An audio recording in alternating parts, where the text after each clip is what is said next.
Wine Surger Advent Calendar 2024. And it is clinging to the sides of the glass. It's so beautiful.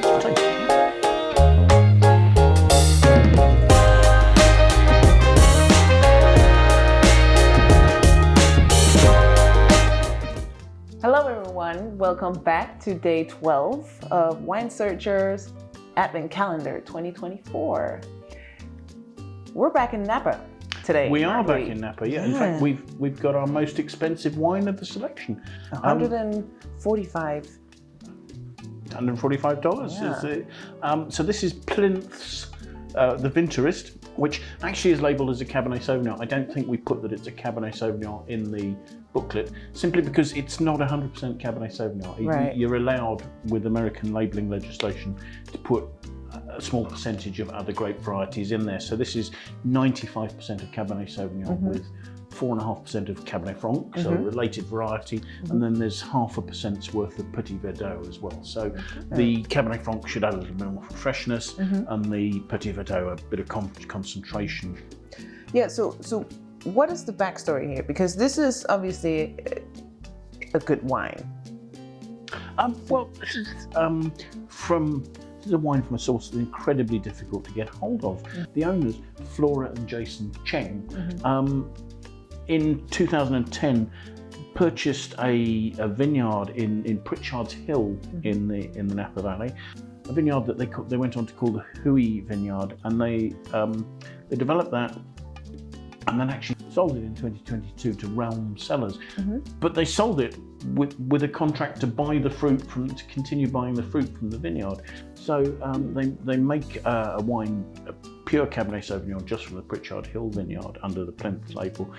But this, I guess, is perhaps a development of that, in that they've taken some of the Pritchard Hill fruit and they've combined it with fruit that's come from a vineyard in Oakville, and also some other fruit from another vineyard in Coombsville, so two other districts within Napa that perhaps are a little bit warmer and add a bit more richness in terms of style.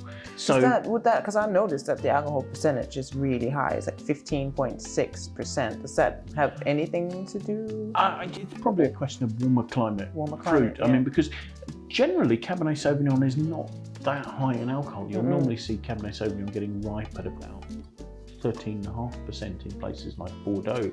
Right. So yeah, it's interesting that it's labelled as 15.5, but actually the analysis is 15.6, and that's allowed. You're allowed a tolerance in terms of alcohol labelling those lines. But yeah, it's certainly not a blushing violet from that point of view. Not only that, but I mean, just in terms of the way this wine's made. So the Changs have a winemaker, somebody called Philippe Melka.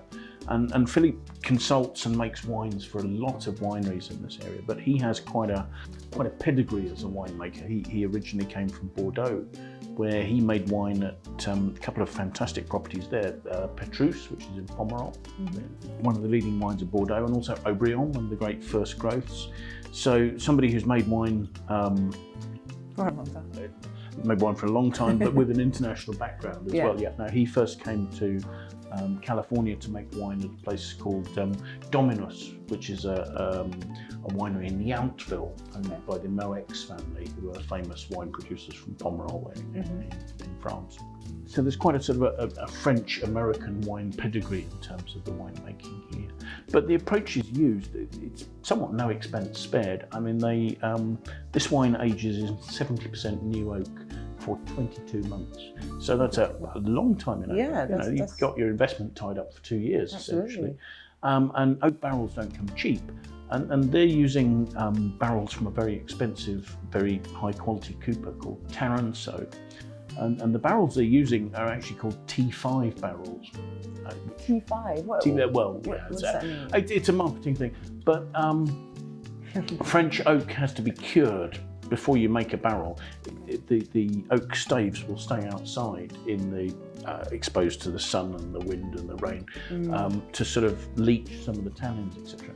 And these are staves that have been aged for 5 years before they're turned into barrels, which is 1 or 2 years longer than most. This really is this is the Rolls-Royce of wine barrels that these have been aged in. So there's no. So that must also reflect a little bit on the price.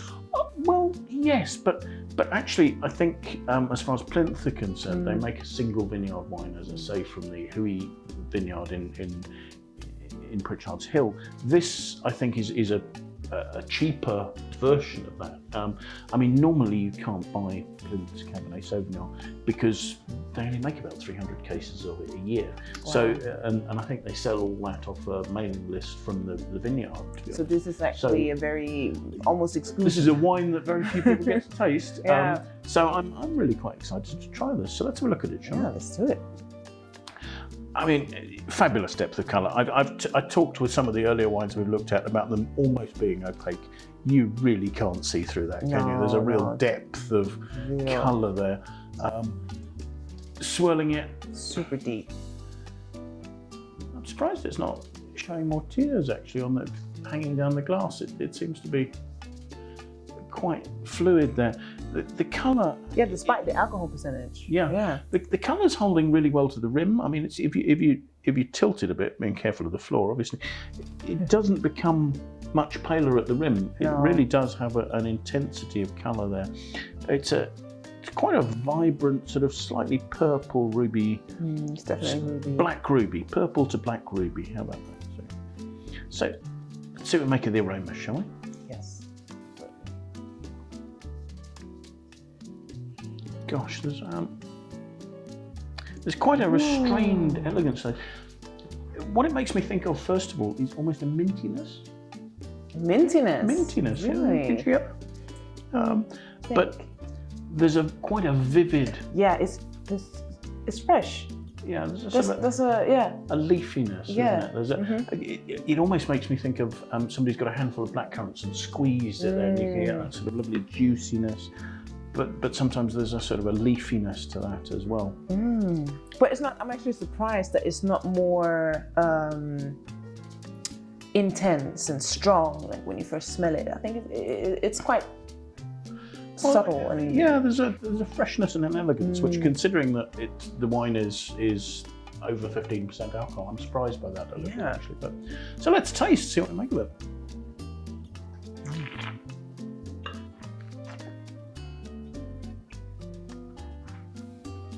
Oh, I do enjoy that. What do you think? I think it's beautiful. I think it's lovely. It has a really fine balance all the way through from the beginning to the end. There's a freshness to this. Absolutely. That the Harvey and Harriet didn't have. That was much more rich and rounded. Yes. You almost don't feel the heat of the alcohol. It doesn't feel alcoholic because I'm so surprised about that. Honestly. Such an intensity of that sort of cassis and blackcurrant fruit on the mid palate there. That's a very elegant wine, isn't it? The freshness is making the flavours last well. I can feel I'm salivating. There's a real clean freshness to it in my mouth. There is. It's a freshness. It's a lightness. I personally see myself enjoying this wine on its own. I don't feel like I need necessarily food or anything with it. I could really enjoy this. Just. What do you think of the texture? The texture. I think. I don't want this to sound bad, but it's light. It's a bit watery in a way. Oh, really? Okay. It's not. I was thinking more sort of velvety, silky smooth. Silky smooth. That's perfect. Because the thing is that one thing that it's not thick. It's not heavy on the tongue. Like it just glides through. Yeah, absolutely. It's quite ethereal. It's dancing on your tongue. It's yes. Not,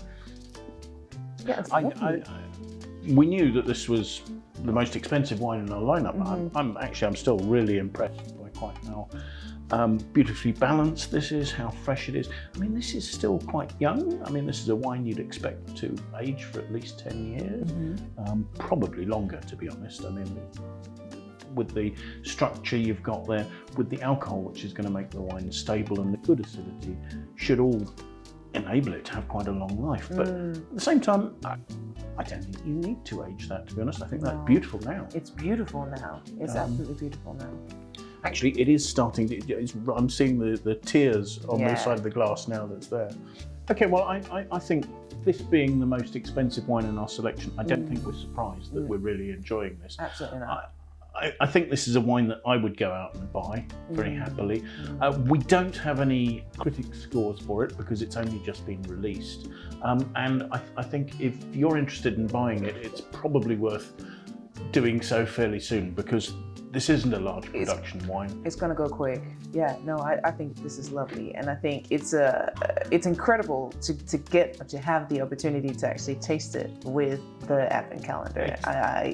I don't know. I don't think you would get the same, or it would be harder or difficult to get the same experience without the Advent calendar. So I think it's It's not a wine I'd have tried. Yeah. It's not a wine I would necessarily have rushed to try under normal circumstances, and I've been really impressed by it. So if you're interested in purchasing more of this absolutely gorgeous wine, then scan the QR code and go to winesearcher.com and hopefully you'll find there's still some available. Yep. I honestly can't believe we're drinking such a beautiful wine on day 12. I can't wait to see what else. I'm hoping we've got another wine that can top this in the selection, but it's going to be interesting. Pretty good, isn't it? It's pretty good. It's pretty good. So yeah. All right, guys. So this is a wrap for day 12. I can't believe we're halfway through and we're having such an amazing and incredible wine. I can't wait to see what else we've got coming. Well, it's pretty good, isn't it? I'm hoping we've got some other wines that'll top it. But yeah, absolutely. We'll see. We'll see. I'm sure they're going to be great. Thank you so much, guys. Have a lovely one. Cheers.